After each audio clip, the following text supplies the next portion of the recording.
Hampasan kung hampasan ang eksena sa unang linggo ng UAAP Women's Volleyball. Agad pinakitaan ng defending champion na NU ang dating kampiyon na Lasal, habang may panibagong rookie na aabangan ng fans sa pambihirang reverse sweep ng Adamson kontra Ateneo. Balikan natin ang mainit na aksyon sa unang 2 araw ng UAAP Season 87 Women's Volleyball. Flex kung flex ang Queens of the Court noong linggo at agad nagpamalas ng galing ang NU Lady Bulldogs bilang defending champions kontra sa DLSU Lady Spikers. Ipinaalala ng mga taga-Sampaloc kung bakit sila nagre-reyna ngayon sa UAAP Women's Volleyball. Salamat sa laro ni reigning MVP Bella Belen at UAAP Season 86 Finals MVP Alyssa Solomon, nilampason ng Lady Bulldogs ang Lady Spikers. Sa harap ng higit 16,000 fans sa MOA Arena, dinaig ng NU ang Lasal 25-23, 25-21 at 25-18. Magandang simula para sa bagong head coach ng NU na si Sherwin Meneses. Siyempre, happy ako na nanalo kami. 5 sets or 3 sets, pareho lang naman. Pero siyempre, yung 3 sets medyo mahirap gawin sa Lasal. So happy kami at nakuha namin sa straight set. Pero para sa 12-time UAAP champion coach na si Ramil De Jesus, expected na raw ang ganitong resulta. Lalo pat nag-a-adjust pa ang bagong setter na si Juliana Tolentino. Ika nga, trust the process. Expected ko na to na medyo kakalog yung setter ko kasi bata pa yun.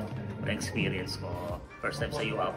So, inaantay ko lang na sabi ko sa kanya, yung first game maintindihan ko pero susunod na game hindi na first game yun. So, dapat medyo stable na. So, hopefully, next game namin stable yung setter na. Susubukan bumawi ng Lasal kapag nakalaban nila ang Adamson sa susunod na Sabado. Samantala, ang NU naman ay sasabak agad sa Miyerkules kontra Ateneo Lady Eagles. Pero kung pataasan lang ng lipad, may panlaban na rin ang Adamson Lady Falcons. Binasag ni Shaina Nitura ang UAAP rookie scoring record sa kanyang 33 points para ma-reverse sweep ng Adamson ang Ateneo Lady Eagles.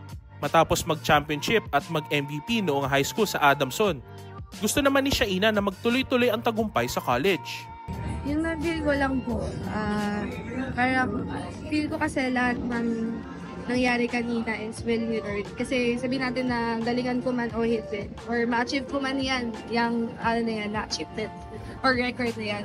If hindi para sa amin, hindi para sa amin. Pero thankful din ako sa mindset ko kanina, with the help of God, is talagang pinarsi ko na lahat ng pressure, lahat ng hirap, lahat ng challenges na pwedeng mangyari. Kasi nga, rookie year ko tapos captain ko. So, I think ready enough naman ako, trained na yung utak ko to face that challenges. Era of the super rookies na nga talaga sa UAAP. Matatanda ang humataw si Bella Belen ng NU at Angel Canino ng Lasal bilang rookie MVPs noong season 84 at 85.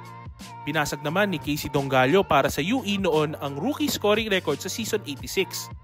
At ngayon, sinitura naman ng nagpapakitang gilas.